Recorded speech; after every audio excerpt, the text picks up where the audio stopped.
Whoa, easy there, Greg. That wasn't me. That was the ketchup bottle. Are you sure about that, Dad? Yeah, I'm very sure.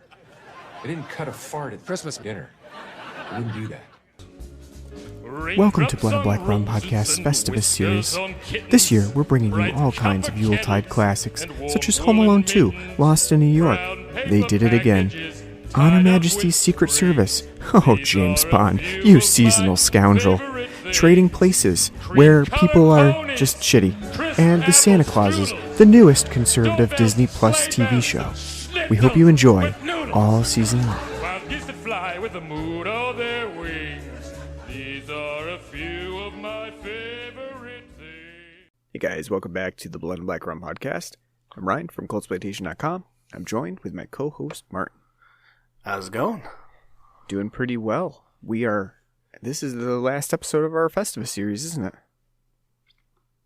The last time where we do the feats of strength. That's right. Did we already air the grievances? Oh, we did when we did Home Sweet Home. Ah, okay. Yeah. I know that was for Thanksgiving. That was the air. We've already aired them during the Thanksgiving season. We've done a number of films for the holidays, and as we've talked about on the previous episodes, the films that we picked this year were kind of like in the liminal space of Christmas movies, where Christmas is occurring, but it may not be the main event in the movie. And this time, we're following up with something that's extremely Christmassy, and is a new release this year too. So, a 2-for-1 special. It's that one with Santa with a shotgun, right? No, I wish. I mean, it would have been cool to do Violent Night, but it just hit streaming now, and just didn't make the cut for this year. Maybe next year. Maybe we'll do it next year.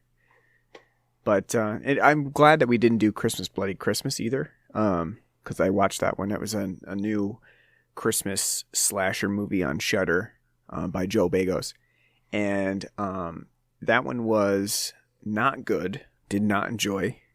It was meant to be a Silent Night Deadly Night remake, and then for whatever reason the actual like Silent Night Deadly Night name had to be stripped and stuff, but they still kept a lot of the ideas. So like there's Santa with an axe, there's a toy store, but this one's a little bit updated for contemporary audiences. So there's eating ass in it, and yeah, ass eating, and lots of. It's also got a Rob Zombie script, not literally like Rob Zombie didn't write it, but it has a Rob Zombie-esque script. Lots like F-bombs, literally like peppered throughout normal speech, like just like, oh, this fucking day, I'm fucking sick of this fucking stupid day, fuck this day, so fucking it's day. What the monster should have been. Exactly. Lily Monster comes down and, Herman, the fuck are you doing down there? Yeah, no, I did not enjoy it. I'm glad we didn't do that one. What would have been a cool one to do, though it's not really Christmassy, we might be able to get away with this like as a winter style movie, is the new one that just released on Adult Swim, which was called the Adult Swim Yule Log, otherwise known as The Fireplace, which is a pretty cool idea. It's directed by the guy who did Too Many Cooks. Cooks? Yep. And it's a full-length movie. I think this the first full-length movie that Adult Swim has done. It was they did Aqua Teen movie. I mean, that's been released on their channel. That's also a live action movie. Oh, mm-hmm. Oh, you forgot Bag Boy. That's not a movie though. That's a movie. This is full-length 90-minute movie.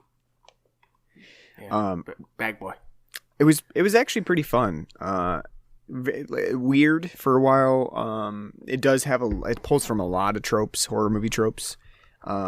Pretty interesting. So if you haven't checked it out, you should check it out. It's on HBO Max now, I think. And it's pretty cool because I think it caught a lot of people off guard because people were literally expecting just like one of those Yule logs that, video of the fireplace for Too Many Cooks. 90 minutes. Now I want to watch Too Many Cooks. Yeah, it's great. Too Many Cooks is better. I will say that. It's better because it's 16 minutes long. Too Many Cooks 16 minutes long. You can't get away with it or like 11 minutes, however long it is. You can't get away with that for too long. Whereas as the longer that you draw some of these ideas out, the less effective they become over time. And I think that is something that The Fireplace kind of falls into, but it's an interesting movie. Check it out. But no, we're not doing either of those movies. That's just a side conversation that I thought I'd have. Hell, we're not even doing a movie. No, we're not. We're not doing a movie. Although Tim Allen, in interviews, I did see him call it like a 3-hour epic. Like it's no. He refused to refer to it as a TV show. But that's what it is. It's a miniseries. You know what? If this had been released in the 1990s, this would have been the two-night miniseries movie by Stephen King. Instead of Tim Curry, you get Tim Allen. Tune in for both 3-hour parts on Friday and Saturday night. Stephen King's The Santa Clauses. No. But it is 3 hours long. Santa Clauses that released on Disney Plus this year. It's a direct follow-up to the originals, so the first 3. And you know what? This is a trend that I kind of do like from Disney, is that Disney is taking franchises now and they're just throwing fucking cash at people. They're like, hey, you were in the movie for 5 minutes. Will you come back, please? Here's a bag of cash. No, that's... Okay, well, I agree. They're missing a few important people in this movie. Who's not here? Judge Reinholdt. It's not here. So, I mean... But I don't know. Probably Disney did offer him a fuck ton of money. And Judge Reinholdt said no. I don't care. He said, whether no, Scott. Whether they offered that Mickey Mouse blood money or not. This film's getting handicapped by 2 points. I can see that. I can see that. Like they go up to Judge Reinholdt. Mickey Mouse guys go up to the C-suite goes up to Judge Reinholdt. They're like, Judge, we got a really interesting proposition for you. Bringing the Santa Claus back. What do you think about that? Judge is like, no. Like, but we brought this giant duffel bag of money. Judge is still like, no. I'm pretty much retired from acting. I'm not doing that. I've got enough money from the Santa Claus and the Oscar Mayer weenie whistle tie-in. That I don't need any more of your blood money cash, Disney. And Disney's like, all right, shut the production down. Judge won't come back. That's it.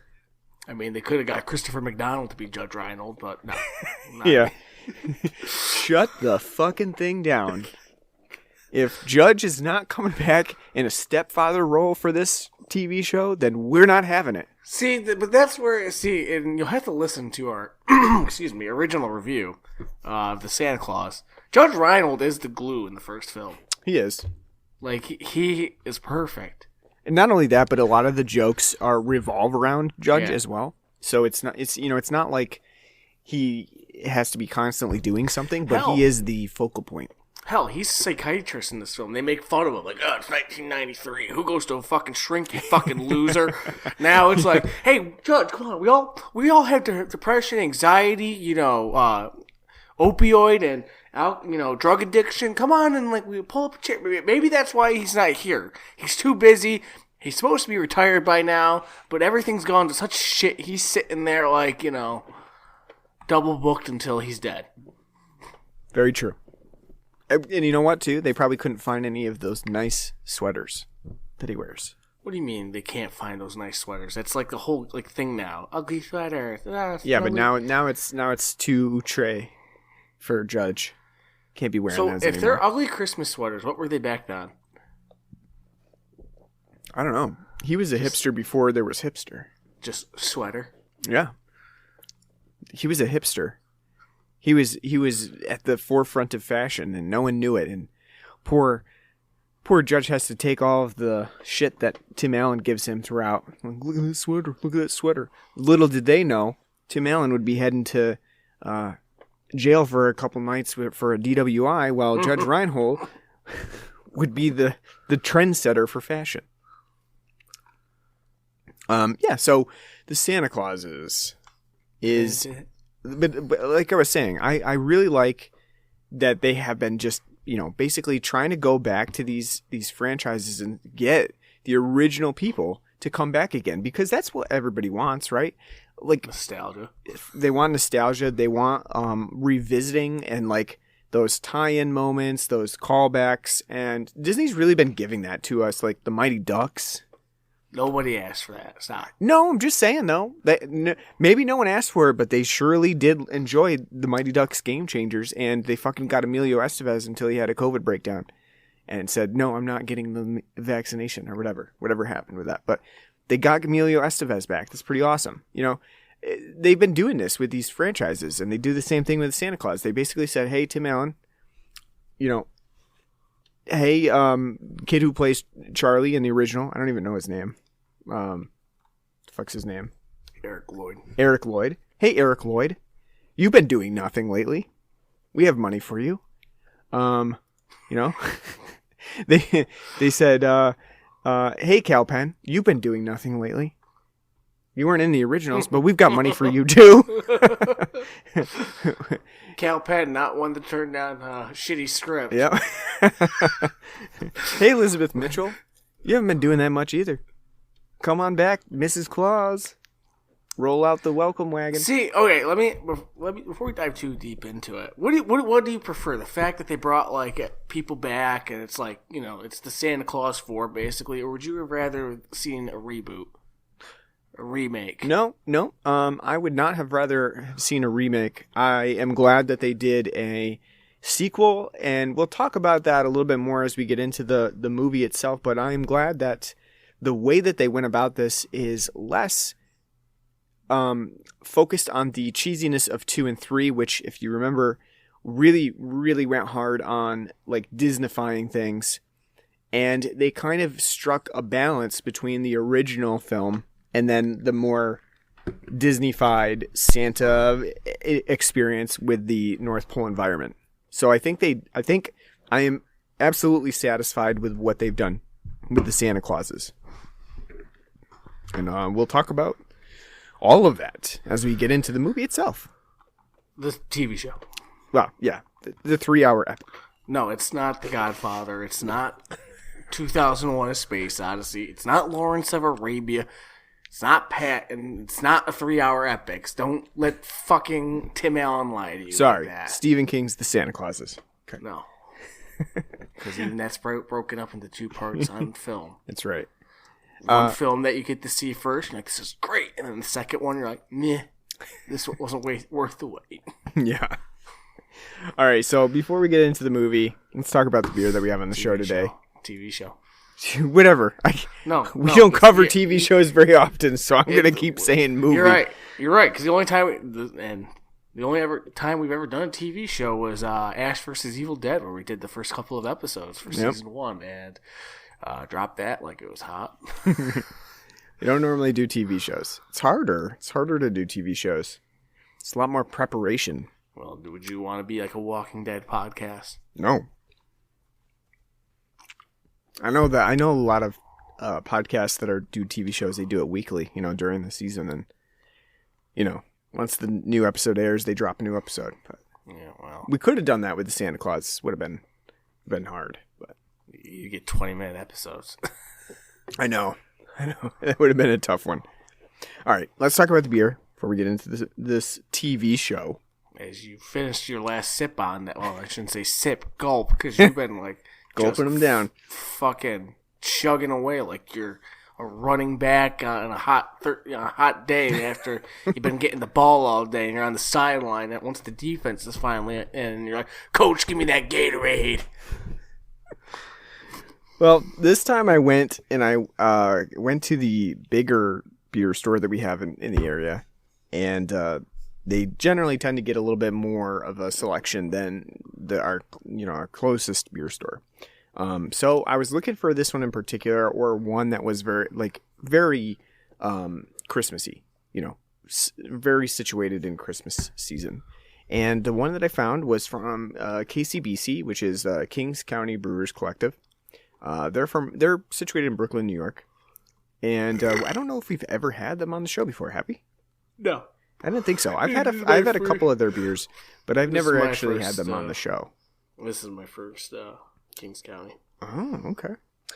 Well, I wanted to get this one because they do this line of like sort of horror beers that have cats in them or cats. Mostly cats. And I've had their beer called Paws before, which is basically the Jaws poster but with a cat. And I've had that one before. So I saw this one come out and I had to try to find it. It's called Here Comes Santa Claus, and it's a double dry hopped IPA. And the can is awesome. It just has, it has a cartoonish Tales from the Crypt-esque can of a monstrous cat in a Santa suit terrorizing a dog by the fireplace and the Christmas tree. It's a great can, and the tie-in was just something that I couldn't pass up, so I had to grab it. So what do you think about this double dry hopped IPA with Citra and Strata hops? It's delightful. It's juicy. Very easy drinking, especially for the fact that it's double IPA at 7.5%. It's very juicy. You get, grapefruit. So take a sip. Your bog standard NIPA notes. But it's, really nice. It does have like a nice rosininess to it, which I like. I do like in beers. Not something you usually see in NIPAs. Typically, it's more of a West Coast style trait. Very easy to drink, very smooth, very crisp. I like it a lot. It's kind of hard to quantify. I feel like a dumbass right now because of it. But we have, I think, hit the point on this podcast when it comes to a NIPA. When you're drinking a NIPA, it kind of characterizing it. I do think because it is a double dry hopped, you do get a more, that's what's lending to the rosin, the more rosininess to it, the more pininess to it, that you wouldn't usually see in a typical NIPA. But I like it a lot. It's really good, really easy to drink. I would be interested in to try more of their stuff. The can, as you said, is delightful. It's like a modern take on Tales from the Crypt artwork, Creep Show. It's great. I like it a lot. Yeah, I agree. I think what you said pretty much goes for me. The double dry hopped lends a nice pininess to this. It's kind of a simple hop style to it too. We only got 2 hops here. It's not like it's overbearing or anything like that with the multitudes of hop varieties here. I think it tastes really smooth, very juicy. There is a little bit of coconutness to it at the tail end, which kind of lends like a little bit more of like a bitterness to it. And I like that. I'm not normally a fan of coconut, but just picking up that little subtle hint of it, I think it works really well. Like you said, this is, kind of a standard NIPA from all various angles, but at the same time, it's a really solid one. I think KCBC makes pretty good IPAs. It's probably the second or third that I've had from them. And it's come to the point where like I do look for them as a style of as a brewer that I like. And I think the labels on the cans really do lend themselves to it. That really makes them stand out. But then after that, like you try the beer, very solid beer too. So as a holiday beer, I would recommend checking out Here Comes Santa Claus. And if you can find it too, the Jingle Zombie Apocalypse sounds really good. Haven't had that one. That's a fruited sour, like a milkshakey sour. Looks really good. So try to find that one too if you're looking for KCBC. So yeah, check out Here Comes Santa Claus. All right. As I finish up my first one. Ooh, Excuse you. Got the hoppy gas. As I say, and Claus is like a kitty cat. Exactly. Yeah. No Claus. No way. Kitty wants some candy. It's the second Claus type pun that we have on the show. All right. And just to preface too, probably should have prefaced at the opening of the show, but Martin has a cold too, so you might be hearing him do some gross snottiness and sniffling and stuff, coughing. That's my left nostril right now is very tickly. Don't leave a bad review because of it, okay? It's just a cold, guys. It's something. It's not COVID. Test it twice for it. It's something though. Is it a chest cold? Is it RSV? Is it bronchitis? Is it sinus? Who the hell knows? I don't know. You caught the love bug. Somebody shared it. I didn't get polio. Not polio. Mono. But anyway, just wanted to point that out. So if that bothers you, it's a little sickness going on. Anyway, the Santa Clauses, the TV miniseries. Is that better? You better. All right. Okay. Good. So just so we got that in order. All right. So the Santa Clauses is a 6-episode miniseries. Disney Plus released them weekly. I think they started in like the middle of November, probably. I think either right around Thanksgiving or maybe just after Thanksgiving. And it just ended, I want to say like a week ago. I think it ended last week.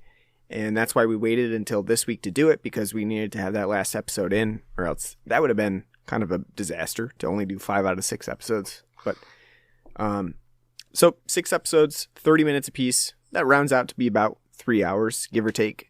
A lot of times the Disney Plus shows have like 6 minutes of credits. So I think it might be a little bit shorter. It's true. They go through tons of credits, and then they have like, because they offer lots of different languages. So at the end, they've got to go through like all the credits for different language, dubbing and stuff like that. So probably somewhere a little bit less than 3 hours. And you would know because you marathoned it today. Yeah, I did. I watched all 6 episodes in a row. You just blasted right through it. Yeah. I watched it. I tried to partition my time a little bit better, and I watched it over the span of 2 days. I watched 3 episodes one day like a movie, and then 3 episodes the next day like a movie. It was a pretty easy watch overall. Yeah. It wasn't taxing, but I mean, it wasn't like I was having the greatest time watching it. But that is something that is nice about the TV format. Mm-hmm. Or things that are designed for streaming. They're designed to be, this is how flow you in. Today's media is like they dump it, and when Netflix is The Witcher, which I still haven't seen, like hits, it's like designed so you can sit and binge watch it, so like it may not be the most like interesting throughout, but it'll like keep you hooked and interested enough to like, I don't feel like getting off my ass today. I'm just gonna sit and watch it, I guess I'll just watch some more. Where you had like back in the day, like your traditional style like TV, like The Sopranos. Like one episode may be really good, and the next one's like, why am I fucking watching this? There's an episode that comes up, and you're like, well, that'll do me for now. Yeah, and then let me put this away for. Yeah, but yeah,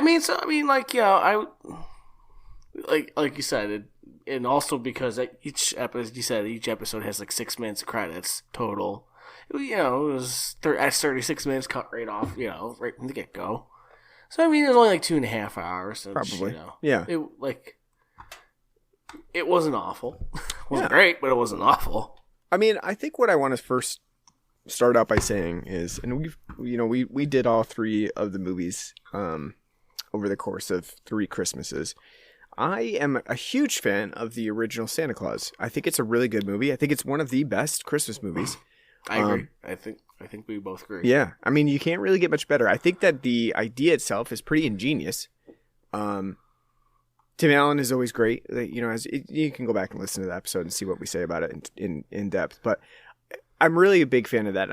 Even thinking back to the ideas as I watched the original Santa Claus just a couple of weeks ago, I was still amazed at the ideas behind it, the stuff that you really don't even notice going on. my wife pointed out to me that if you... I was saying the shitty advertisement for Denny's. Yeah. My wife pointed out to me, though, that if you watch in the background, there's elves, kids dressed as elves, and they're in the backgrounds of a lot of the scenes, which I've seen that movie literally probably like 50 times. Never noticed that there were elves in the background of the movie. Well, you weren't watching it in 4K. So. I guess not. And so just like going back to that, it makes me realize that like kids really had it good in the 90s because they had the good shit from Disney, the shit that wasn't diluted to all, fuck all. Because the Santa Claus is a good kids movie, but it's also a very good adult movie. And we don't really get that so much anymore with Disney movies like that.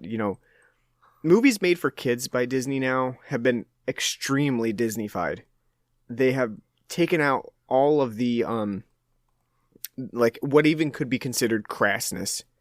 And they have removed all of that, and there's really, maybe a semblance of that to be found. And the sanitization has made a lot of the movies that Disney has created of late... and I'm looking at you, Hocus Pocus 2.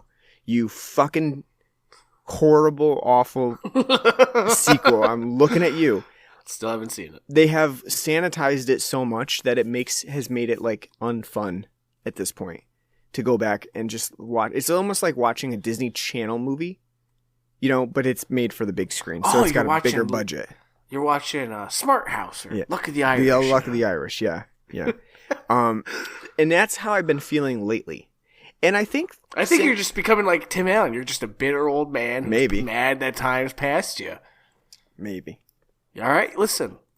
No, I agree because I think thinking back now, if you're a parent, and you gotta sit through some fucking film that's meant for your kids, you want them to, to kind of cater to you to keep you kind of interested. You want to be interested. Yeah, I don't want to just sit there and be like, this is a fucking tedious affair. Nostalgia's not enough. You gotta I think you're right. I think back, the 90s and 80s and so on, they, were more accommodating to, keeping both parties in mind. That's why something like a cartoon like SpongeBob for the first couple of seasons worked so well because, it's got kid-friendly humor and, adult jokes riddled throughout. It's something for everyone. Mm-hmm. I just think back to, for me, I never really watched, but I know your sister with, the mid-2000s Disney shit, like Hannah Montana and Sweet Life and all that shit. How anyone, older than 14 could ever tolerate any of that nonsense because it's so fucking stupid. Mm-hmm. High School Musical. It's literally just meant for tweens, and that's it, Agreed. And I think where I was going with that is that with the Santa Claus 1, we didn't have that sanitization. With 2, we get it a little bit, and it's it still has some of the comedy. That's one of the greatest scenes in that is fucking Molly Shannon with her Shania Twain Christmas song, but it does have a few great. I forgot about that. It does have a few good moments to it, but it is still lacking. It's still lacking the flavor of the first movie, and then you get 3, which I fucking hate 3. I hate 3 so much. Well, you shouldn't because it's got Martin Short in it. So no, I know, but I really dislike 3.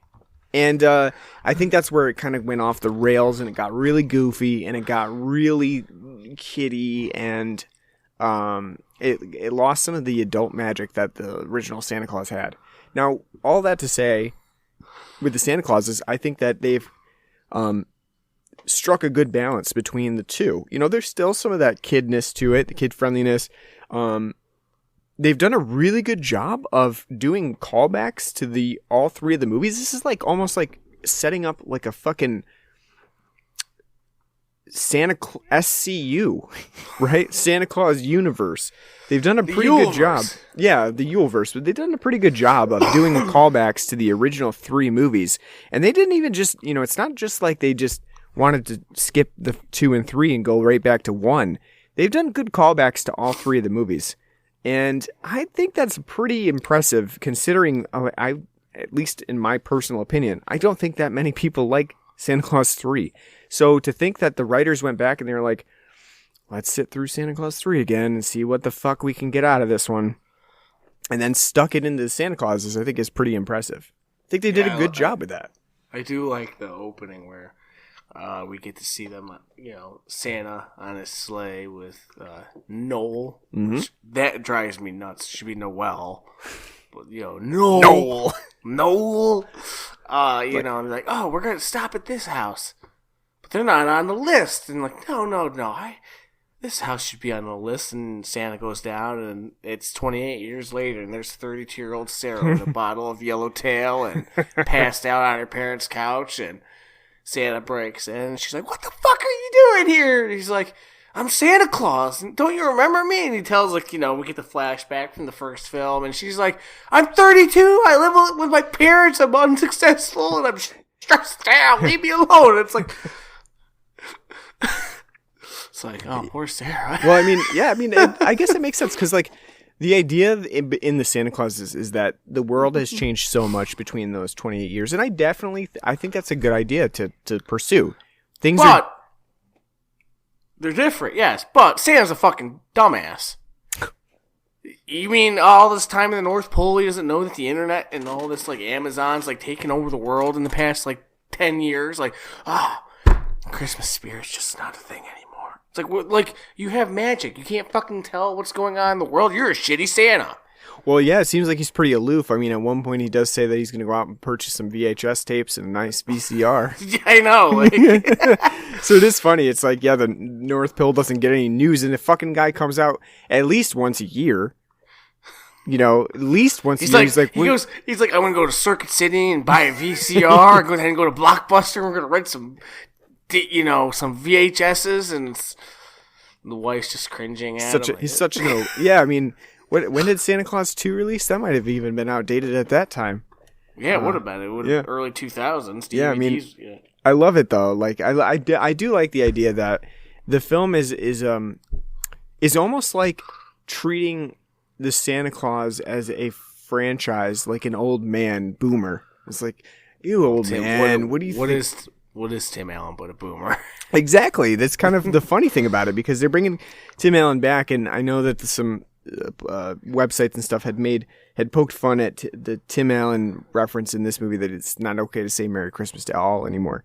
But I think it's funny because it is almost like referencing Tim Allen being an old guy. There's Santa Claus has a boomer mentality, has no idea what the fuck's going on in the world. The world has changed so much that he doesn't understand it. And so instead of trying to understand it, what does he do? He retires to fucking Chicago.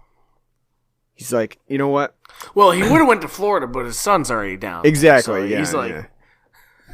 Which that part's funny too. When he goes down there, he's dressed like fucking he's Richard Attenborough, and his son's like, Yeah. "What are you ready for Jurassic Park?" No, I know. He's got his suspender outfit on and stuff. It is his sun hat. It's funny because Channel 5 just did a video on going down to Key West for Hemingway Days for the Ernest Hemingway contest, lookalike contest. And he would have been right in there. But I mean, it's just funny.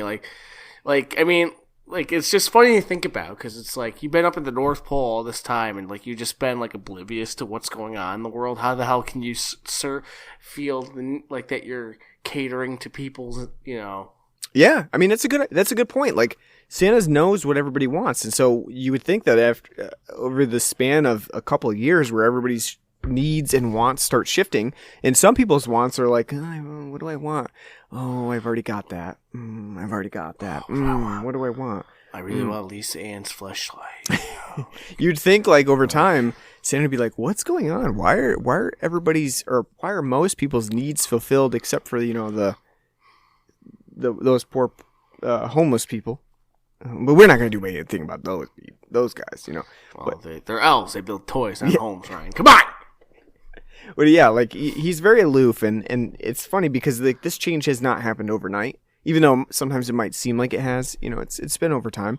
But I like the idea. I like the idea of that they've kind of branched out in a different way and said, you know what, maybe his Santa Claus outdated? Does he not understand what is happening in the world? And then so they bring in Cal Penn as a character, And Cal Penn is like this, Bezos wannabe who's like insufferable asshole. Yeah, he plays this guy who's basically trying to develop a company that's going to do pretty much what Amazon is really trying to do right now, which is have almost instant delivery. Like fly a drone to your fucking house, have that drone drop it off, give you a nice tug job, and be on its way. I can't tell if it's supposed to be taking the piss out of it or if it's supposed to be serious too, though, at sometimes. What do you mean, like, if it's supposed to be mocking Amazon's ideas? Like, it's mocking, I think mocking, but at the same time, like, most people are like, no, I fucking, that's great. I'm like one of, like, the few people on this godforsaken planet that's not an Amazon Prime member. I would agree that I would like to have things, post haste, just get it to me, and that'd be great. But I like what the ultimate reality of what happens is, basically Santa Claus wants to retire. Tim Allen wants to get the fuck out of here. His family wants to get out of here. He realizes he's raising some weird kids. His wife's being basically like segmented into a particular cliche, Mrs. Claus cliche, that she's frumpy old lady with a rolling pin, which I love that the show keeps going back to this idea that Mrs. Claus is like this frumpy old lady who has no agency. And at one point, Tim Allen points it out to her, and she's like, everybody's kind of upset right now. Your mom, she thinks she's useless. And she goes, underappreciated. It's pretty hilarious. But I like this idea that, the whole thing about Mrs. Claus, too, being, kind of boxed into a corner, and, that's all anybody recognizes about her. But the show keeps bringing this up, and they end up, it ends up Tim Allen's going to retire and use this one additional clause that they have, which is called the Successes Clause, to get out of being Santa. I will say, though, the whole, like, Mrs. Claus thing, like, it's funny as a bit, but, like, as an idea, it's dumb, because, like, I'm just Mrs. Claus. Who else is Mrs. Claus?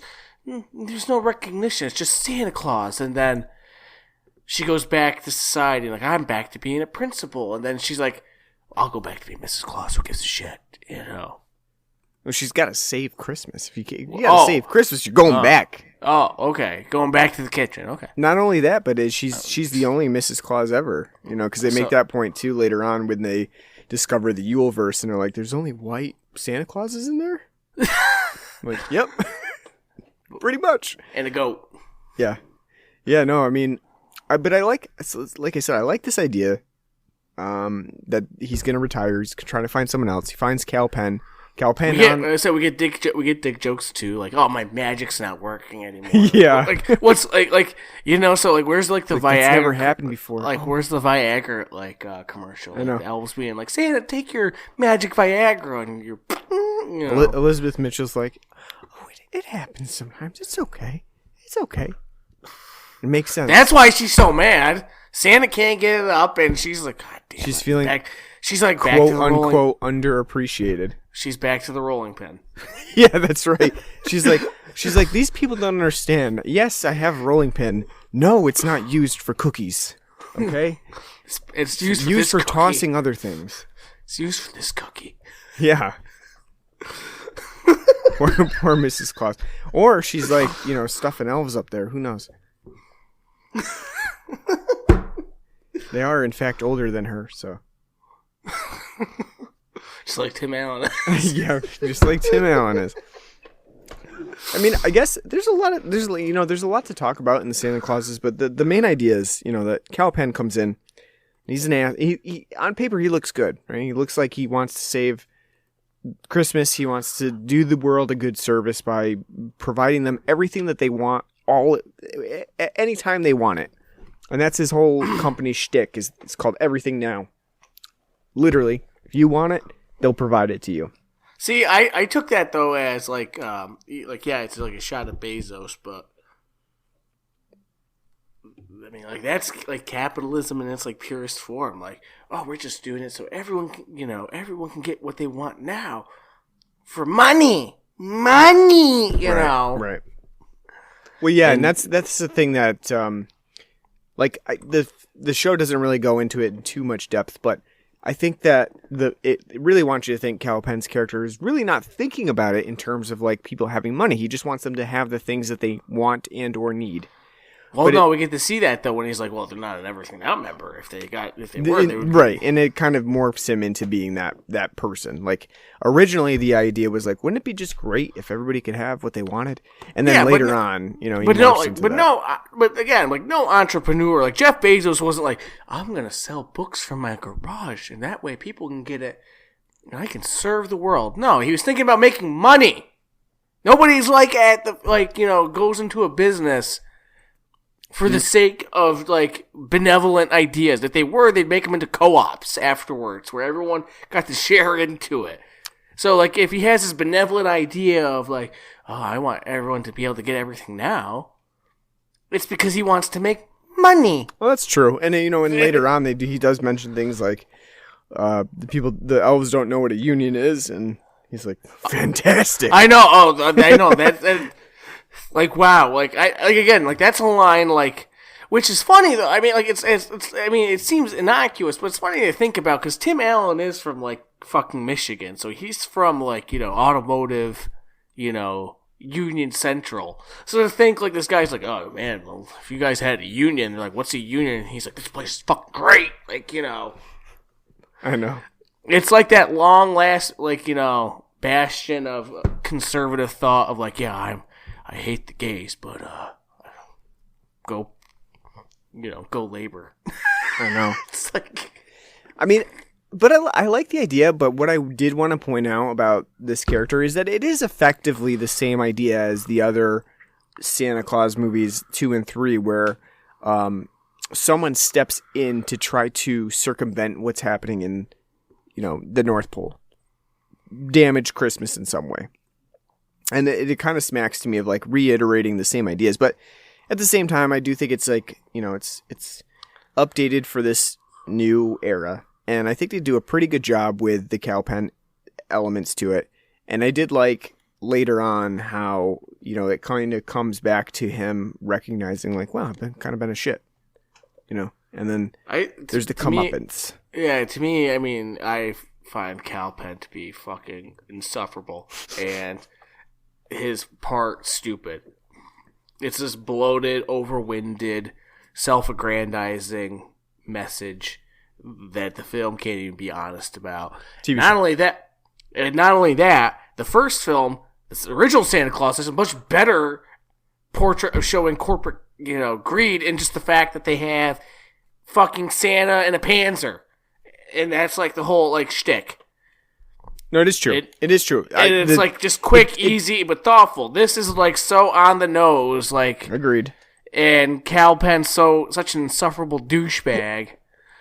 See, I don't get that too much. I don't dislike Cal Penn. I don't dislike him. I just think he's an insufferable douchebag in this. I do agree with you though that it's very on the nose, and probably from episode 2, you're already thinking well, they're gonna give it to Cal Penn. He's gonna fuck this shit up, and it's gonna be up to Santa Claus to save it. And I feel if you're gonna say one bad thing about the Santa Claus, it is very predictable, and I do think it does reiterate too many ideas that has been done in the previous movies, and it maybe not as well. Not just the previous movies, just every Tim Allen film. The part where Tim Allen goes, I realize what the meaning is. Well, that's every Christmas movie ever. No. But in Jungle to Jungle, I realized I've been a shitty father the whole time, and I gotta go back to the jungle and get my son Tuka back, and whatever the fuck. True. In Jungle to Jungle, or it's all the same shit. I got every Tim Allen project ever has the same beats of a Tim Allen project, and this is no different. Yeah, I agree. I think things are done a little, they're familiar, and the other thing that's really familiar is with the what was it? What is it? What's I gonna say? So the familiarity is it was the soldiers, the toy soldiers that they bring back, and that's supposed to be a callback. The Nutcrackers? The Nutcrackers. It's supposed to be a callback, but to me it feels too much like we're just reiterating things that happened in the previous movie, I felt like maybe they relied on that just a little bit too much to do, some of the heavy lifting, and maybe instead of 6 episodes, this could probably have been 4 episodes just fine, And like you said, if you cut out some of the corporate bullshit of the movie that, doesn't do it that well, it could really have been cut down a bit to be, truncated 4 episodes. But, Disney gonna Disney. They want to get their weekly quota in. They want to get 6 episodes out of this show. So Disney was truly going Disney. Jon Favreau would be here. Well, why would they have Jon Favreau? Well, Disney didn't do Elf though. If you're thinking of Elf. Jon Favreau is important to the Marvel universe. True, he is important to the Marvel universe. He is. I don't know if you've seen that meme where it was where he was in the scene with Scarlett Johansson, and she's got him by like a headlock, and the meme is just like, "Yes, Scarlett, this is going to be very important for the rest of the movie. Just put me in a fucking headlock," and it's him in a headlock. This is pretty funny, but yeah, I mean, with the one thing that I liked about the Santa Claus quite a bit is that it went back to original characters. Like we get Charlie, and then we get Bernard, who shows up in what is it, the 5th episode? Is that the Yule-verse? Yeah, yes, the 5th episode, and they kind of like leave that open. And at the end of the 4th episode, they're like, "Oh, should we contact him?" I'm like, "Yeah." I'm like, "Oh, Santa Claus? No, because you're thinking him." Because you're thinking, well, where the fuck's Bernard been throughout all this? Right, exactly. And actually, they did drop the hint. It's like, is Bernard coming back for the Santa Clauses? And Disney said, yes. Well, no, that was like the forefront of the advertisement for this. They showed, him back, and so everyone's like, "Oh my god!" So you're sitting through Rastafarian elf. You're sitting through 2 hours of the Santa Claus, and you're like, "Where the fuck is Bernard?" And I don't really know where this love of Bernard has come from. It's been thirsty people later on, in the TikTok era, who are like, "Bernard, I love Bernard." I mean, I've always liked Bernard in the Santa Clauses because he has that, very curt behavior and attitude that he has in the original Santa Claus. But I don't know where the love has come from. But regardless, I think it's great that they brought David Krumholtz back for this. And they do a pretty cool Yule-verse sort of thing where it kind of jumps into Marvel territory where they go through like space-time to talk about how the various Santa Clauses have done their jobs, and they even meet St. Nicholas at one point. And eventually he finds out that the whole Santa Claus shtick has been created for him as a human, because the rest of the Santa Clauses were not humans. So they had to figure out a way to guide a human to do the Santa Claus work. You forgot how Krampus is now part of the story of Santa Claus. I know. I think that's pretty interesting too. That Krampus gets into the Yule-verse, but La Befana, who is the the Italian witch of Christmas, is just like on the outskirts, living in this little cabin. And like, you're relegated to over here. You're not in the fucking Yule-verse. See, that would have been Men that would have been a perfect callback to the first one where it's like Saint Nicholas, Popo Gijo, just like just go down the list of like all the names. Like, who are you? Scott Calvin. No, Santa Claus. Scott Calvin. Saint Nick. Scott Calvin. Pierre Noel. Scott Calvin. Popo Gijo. You just go down the list of like all the. Yeah, I mean, I like this Yule-verse concept. I think that's pretty cool. To visit all of the St. Nicholas, Santa Claus figures through time. And I like the idea of having him meet all of these people. I don't know so much about the whole idea behind Santa Claus not being human until this point. That, to me, they kind of lost me on, because I don't really care so much, I guess, about like whether Santa Claus is human or not. What did you think about that? Like, what did you think about the whole idea that like this other Santa Clauses have just been like ethereal beings, but they're not like a human like Scott Calvin is, and he's the first human to actually take on the persona. That didn't bother me as much as the whole retconning into Santa falling off the fucking roof was preordained by him. So you think I fell off a roof? And Just then by because someone Santa, yelling at me? and because earlier in the first episode, Tim Allen falls off the roof. He's like, Yeah, has no a one would laugh. fall off a roof. That upset me more because it's like, you mean to tell me all throughout this is all like we're just living some Calvinist nightmare? This has all just been preordained bullshit. Like I knew in 1974 when you told said you wanted rosary for the nun and an 8-track player for your grandmother and bread box for your mother that you were going to be Christmas.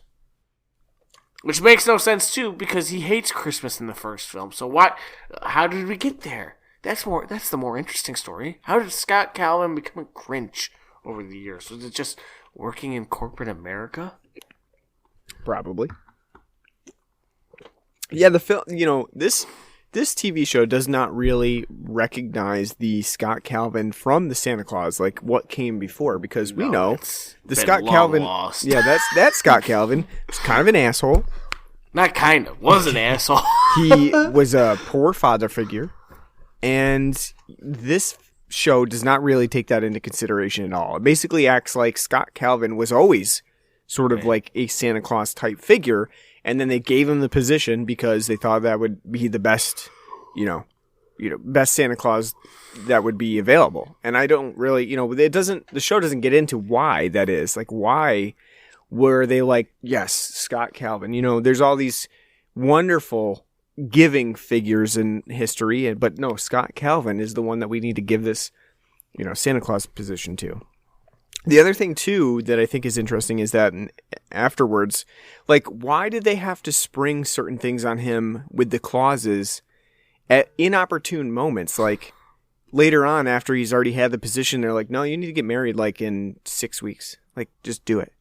Like, why didn't they just tell him at the beginning? Like, you're going to be Santa Claus. There's an expectation that you're going to marry a Mrs. Claus. There's a reason. Bernard was a shitty first elf. True. Betty is much better. That is true. But Bernard was probably distracted by Vanessa Redgrave. They loop in here for some reason. I don't know why they took a shot at poor Vanessa Redgrave. They have a picture of her. And, Tim Allen points out, is like, this Vanessa Redgrave, she's like 79 years old. And no, like 83. 83, she's like, yeah. And Bernard's like, yeah, she's several hundred years younger than me, but we make it work. I will say, speaking of Betty, she's the best part in this. Matilda Lawler, the best part in this whole miniseries. She does a great job. She is phenomenal. Does a really good job as Betty, the stern, straight lady, straight girl, elf, deadpan. She's great. I love her. She's like literally the best part. Noel, the poor guy that's playing him. Honey bunches. I should say poor boy. He's not bad, but I mean, like, it's that crybaby that gets annoying after. Yeah, I think that's the nature of the character. I wouldn't really blame the guy. No, I'm not blaming him. I at times it was kind of grating. Mm-hmm. No, I think you're right. I think that Betty is a really fun element to this show. Because, they have a lot of fun with the fact that, like, hey, it looks like she's a kid, but she's really, 2,000 years old and stuff like that. But she makes it work as a actress. She really makes it work. She did a really good job. And too, I think even though the kids are kind of stupid, and that's from the writing standpoint, they intentionally Disney stupid. Yeah, they intentionally make them super ditzy, super stupid.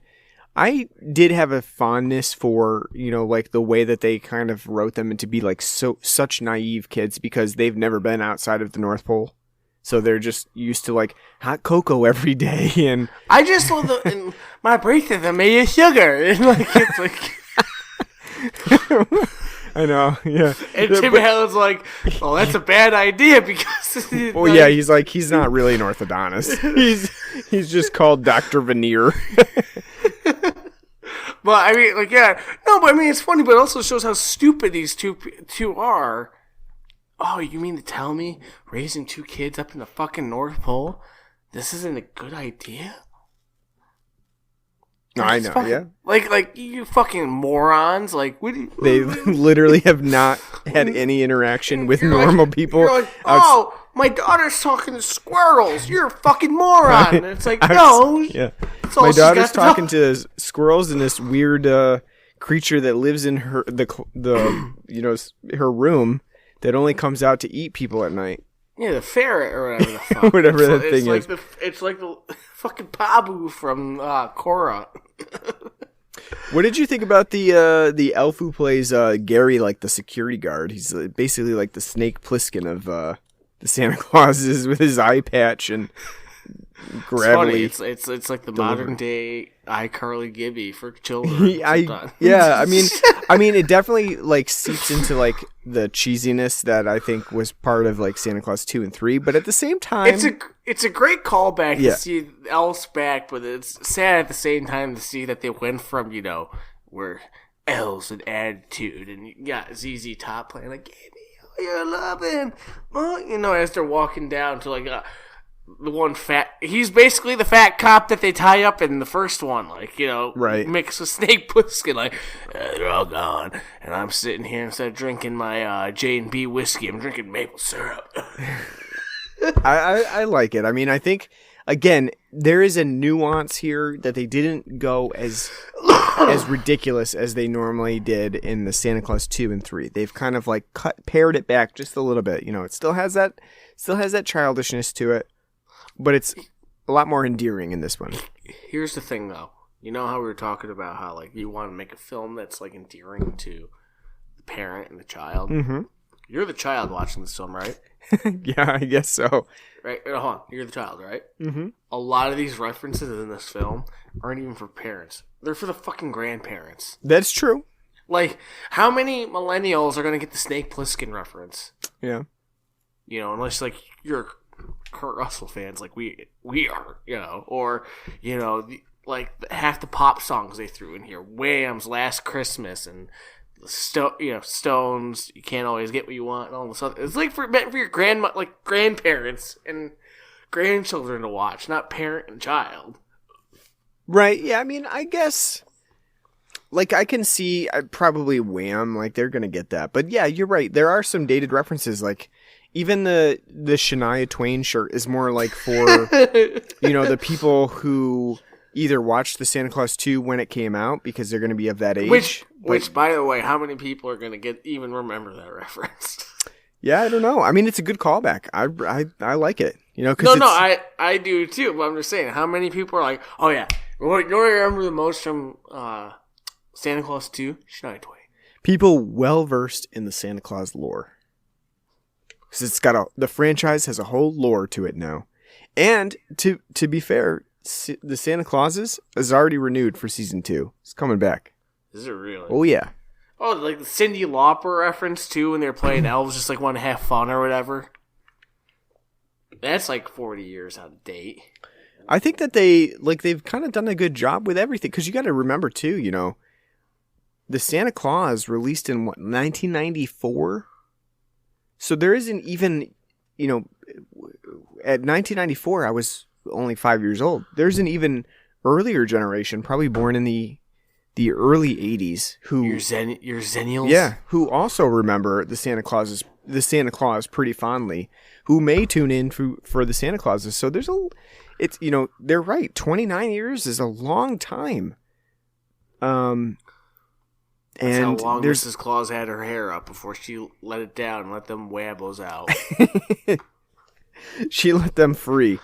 That wasn't her hair clip that went flying through. It was a button on the top of her blouse. It is a metaphor because after like she lets her hair down, like literally after she lets her hair down, her pajama tops, like it's the most elongated V-neck ever, and she's just like, oh, they're free. I know. What else? It's hard. There's 6 episodes to go through, so it's hard to keep them in track. When you're talking about it in total, but so what did you think of Santa Claus's job interviewing process? I did like it was pretty funny with Calpen, who when he's in there, Calpen, he's like, "What? So why should I hire you?" And Calpen's going through, and he's like, he's like, "You haven't done many interviews, have you?" Because he just keeps naming off things that he hasn't done well. Not only that, they interview Peyton Manning Peyton before Manning here, which is great. That was great. Having Peyton in here, he was fucking hilarious. But like he got fucking interviewing Peyton. You're like, yo, I got a career 65% completion percentage. We expect 100% here. Yeah, and then like they're making like the whole like, oh, Tom Brady would have done this, and like if anything, like you should have had Eli because his brother Eli show up because they both do the the Manning cast on ESPN2 for Monday Night Football, which ESPN's owned by Disney, so that would have been perfect to have Eli in there too. Like, oh, like Eli pop up like, oh, you're going for this too or whatever, But I thought Peyton was pretty funny. That whole like, try saying it with me, ho ho ho. And he's like, ho ho Omaha, Omaha. yeah. My wife did not understand that. She's like, I don't get it. What's that about? And it's like, oh, it's because a lot of times when he was calling an audible, he would say Omaha. So but yeah. I did like Peyton's his bit reminded me a lot of like Dan Marino and Little Nicky, like trying like right. But yeah, I mean, I think they did a good job. I was glad they didn't get Brady because Brady's constantly showing up and stuff like this. So it was nice to see that they didn't go with Brady. He's too busy selling NFTs. That's true. I loved when they had like the little like celebration for Santa and they break out the letters and like, we love Santa, and they spell Satan. Yeah. Yeah, that was really good. And he's like, spelling. And the one else like, ah! I know. Yeah, no, but it was funny because Scott acts particularly offended. And he's like, spelling! He runs a tight ship there at the North Pole. The set designs were really good, I must say. They looked like they had budget spent on them. When Calpen and his daughter are walking through the North Pole for the first time, looked really good. Doesn't look like the shiny setness, like that you saw in like the Santa Claus 2 and 3, where it looks fake. It's like the in between the first one and the second, and the second and third one. Like it looks like nice and like, but also it is kind of like cheapy and TV-ified, but like not in a gaudy sense like the second and third film. So yeah. I thought the set design was pretty good. I had a good time laughing when they go back to, being in Chicago, like they're in a John Hughes film, and Tim Allen's an asshole at Starbucks. Yeah, he's like, hey, I'll take a mochaccino. But actually, you know what? Hold the coffee, and it'll just be completely hot chocolate. 70 parts to it. And not only that, but yeah, that's a nice Easter egg to the first film as well, where he orders that everything for his lunch at the conference that he's in. It's like, I'll take salad, dressing on the side, and a chocolate cookie, and hot fudge sundae, and yeah. It is a good callback to that, I thought. Like a lot of these things, you can think of, and maybe they're Easter eggs, maybe they're not. But whatever it is, I'm fine with it because I think they did a good job with it. I think that is because that's like the perfect like boomer thing, like that. Like you drag a boomer to like Starbucks, and like I don't know what the fuck to do, and it's like they call it the large venti. And it's like just say you want a fucking large, and they'll be like no one's gonna be like Sir, it's event day. You know, they don't get paid enough to give a shit. So That's true. Just so They're too busy fighting for their union. yeah. And speaking of, don't go to Starbucks right now. I did love the whole like when they're experiencing going back to being regular, and the son's like, "Wow, Memorial Day, picnics, bowl games, oh, this is great. What are we celebrating?" And Tim Allen's just deadpan. He's like, "Fallen soldiers." And he's like, "Oh my God, why are we having a picnic?" I know. It is great. They did the naive thing really well with that. Like that is great. Now, I will say that props to Tim Allen on like that's good conservative humor right there. Like yeah, it is kind of ridiculous when you think about it. People are like, "Oh yeah, Memorial Day weekend, I can't wait, blah blah blah, gonna do this, and this, have a picnic with the family and do this," and it's like, yeah, it's supposed to be a solemn day of remembrance for the people who have passed during wartime. Yeah, I must say, I am surprised that Tim Allen was on board with this movie, this TV show, as much as he was, because it does have a non-white Santa Claus for a little bit. And but what I will say is that he's never Santa. He never put the jacket on. Yeah, he didn't put the jacket on, that's right. So he's got that corporate suit that he's wearing the entire time. The only thing I'll say is that Tim Allen is not a gigantic dickhead like James Woods is from a conservative standpoint. He is conservative, but he has spoken out about a lot of the things that the Conservative Party has done recently. Like the January 6th insurrection and stuff like that. So he's conservative. He's not a gigantic dickhead conservative. So we'll give him that. Give him that much. We can't talk down about him like we do with James Woods. It's not in the same camp. And like his show Last Man Standing, for a good, I actually watched it for like the first couple seasons, and I know it's later on in its run, it kind of got more conservative as it went along, but holy shit, 10 seasons it lasted for? But like in the beginning seasons, it actually was more like a commentary. It was more like hey, Tim Allen's a conservative guy, but his kids are liberal. And what happens when they clash?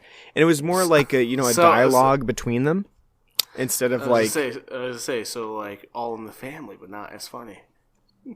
Yeah, it was kind of like that because it was kind of like Tim Allen recognizing like, oh, there are things that as a conservative I'm just not understanding, and my kids showed me that because they're more liberal, and it kind of had that going for a while. I didn't watch it later on in its run, and I don't know if it got more conservative or what happened with it, but I can say that about Last Man Standing is that it definitely had something of a dialogue instead of just saying like liberal bad, So, but like I said, I'm surprised that Tim Allen was okay with this, with the way the storyline that this did and Santa Clauses, but I'm happy about it. So good for them, and he's coming back. So 69 years old, he's still gonna be Santa Claus. Ho ho ho! Well, I was a little bit sad to see that he's looking more like an old man, especially with outside the makeup. He had, he definitely, because it kind of reminds me of my dad, because my dad is very Tim Allen-like. It's in a lot of respects. He kind of looks like Tim Allen. He sounds like Tim Allen at times. So it's just, kind of jarring to see Tim Allen looking so old, but your dad's still pretty youthful. No, I know, and it's kind of interesting too because movies are very timeless. So like you go back and watch Santa Claus, and he's a young guy. Go back and watch Christmas with the Cranks. He's a middle-aged. He's probably more like 56, 57, but he's a late middle-aged guy. And then you see him now, and it's like, holy shit, it's been that long since all of these movies released. Well, if it makes you feel any better, we're going to get a new Indiana Jones film with 80-year-old fucking Harrison Ford. That is true. That's true. God help us. What else did we cover about the Santa Clauses? Anything that you can think of? Let me see for my notes that I sent to you. Yeah, I think I got to everything that I really wanted to talk about. It's hard within a 3-hour show to kind of go over everything that you might have had. What was that Flip the Sheep game supposed to be? I don't know. It's pretty funny though. I like when the girl Riley says, "Yeah, it caused my parents' divorce." Which does remind me a lot of Family Game Night at the Barber household. Someone yelling, "It's Janet Jackson!" I can't remember if that was Trivial Pursuit or Seen It that your dad was Trivial Pursuit. Yeah. Yeah. We did that one year. In the Martin household, and for Christmas, we thought, well, that was going to be the new bonding activity. the game night for Christmas? Yeah, we only did it 1 year. It didn't work out very well, huh? You guys were like, this will not be a tradition. Well, my family's full of idiots, so yeah. I mean, I guess that's it for the Santa Claus. I think it was a really good experiment for them. Doing it as a TV show. I think it worked out really well for Disney Plus. It kind of fits in with the stuff that they're doing of late, and Snow, Lauren, Lacey Chabert, Hallmark film. It is not, but I think it for me it definitely bridged the gap between the original Santa Claus and the sequels. I would much rather have something like the Santa Clauses than watch another Santa Claus 2 or 3, and I am excited for season 2, and I didn't think I would say that. I didn't think I would be that interested in this show, but this stupid fucking show actually had me pretty interested in it. So maybe that's the nostalgia or the Christmas spirit talking for me, but I really enjoyed myself with the Santa Clauses, honestly. So I guess we got to rate it.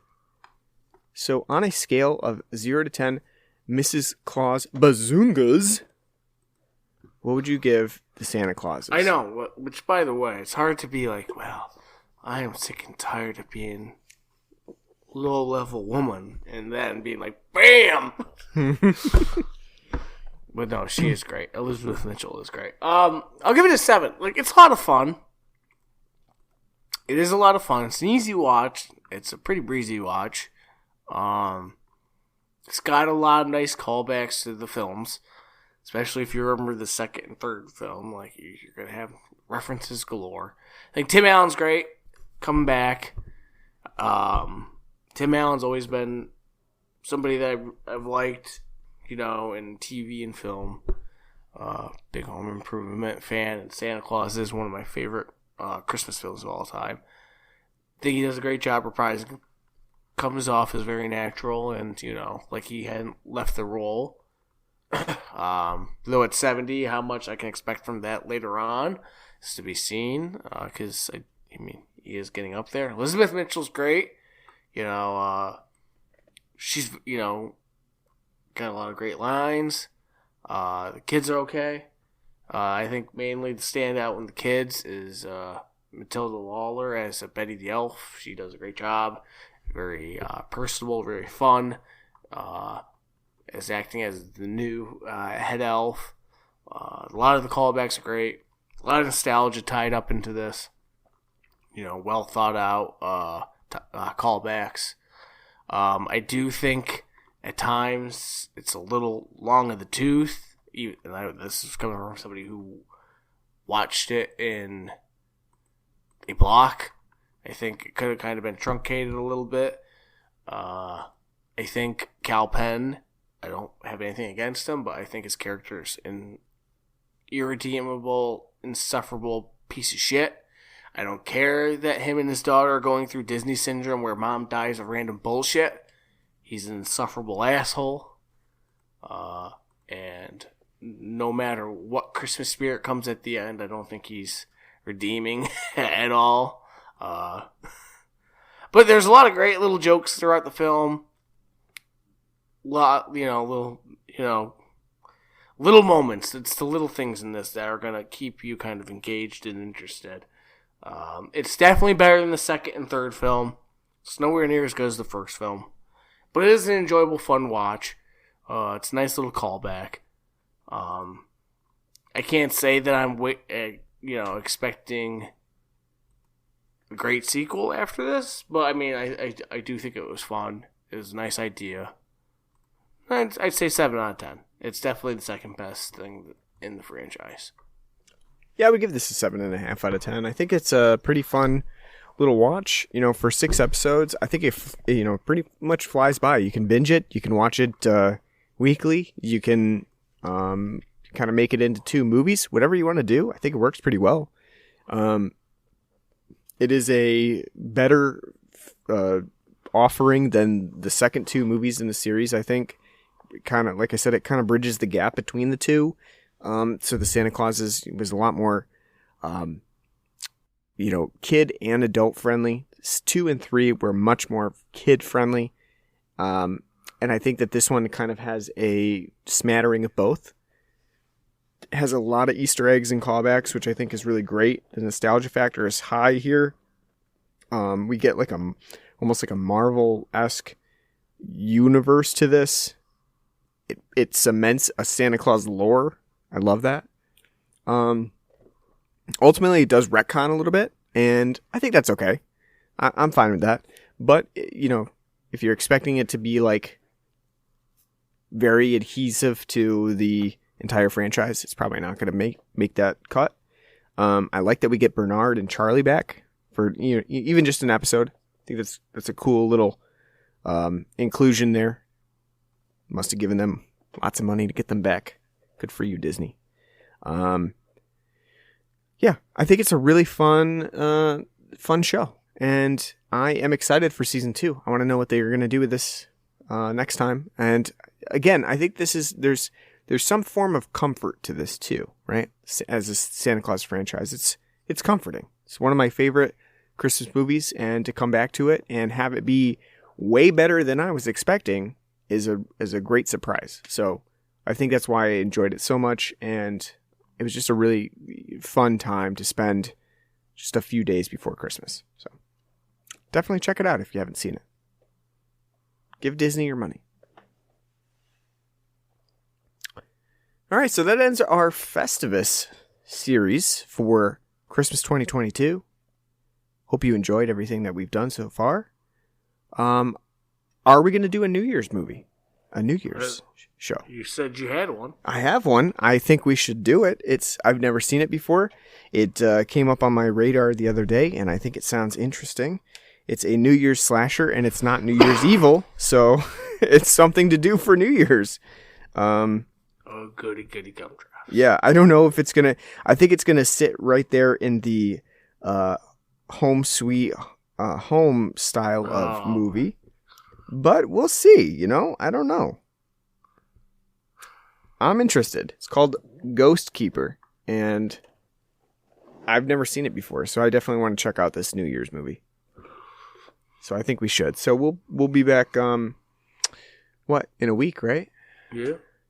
Yeah, we'll be back in a week. We'll have a New Year's episode, so hopefully you'll stay tuned for that as we do our we don't do New Year's movies that often, so it's not that many. So we hope you stick around for that. Come back and listen to our New Year's episode. Hope you enjoyed our coverage of the Santa Clauses, even though it was perhaps all over the place when we're trying to cover 6 episodes. If you did, you should like and subscribe and leave us a nice review on our podcast pages. We're on pretty much anything that you can think of. Apple Podcasts, Google Podcasts, Stitcher, our home base at anchor.fm, Good Pods, whatever you listen to, we're probably on it. So subscribe and give us a review. We are on Facebook and Twitter. You can search for us on there, Blood and Black Rum Podcast. Give us a like, give us a follow, whatever you do on those social media platforms. We also have an email address at bloodandblackrumpodcast@gmail.com. You can write to us. Let us know what you like, what you don't like, what movies you want to hear us cover, and we'll take that into consideration. And finally, you can donate to us.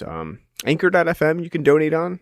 You can subscribe there, and you can also donate to us at Patreon at patreon.com/bloodandblackrumpodcast, and we'll put that money towards beer, so we appreciate anything you can give. So, hopefully you enjoyed our Santa Claus's episode. We hope you'll tune in next time for our New Year's Eve episode. New Year's Eve episode, whatever you want to call it. Hopefully Martin will feel better for the next episode. Let's hope. And and until then, take care.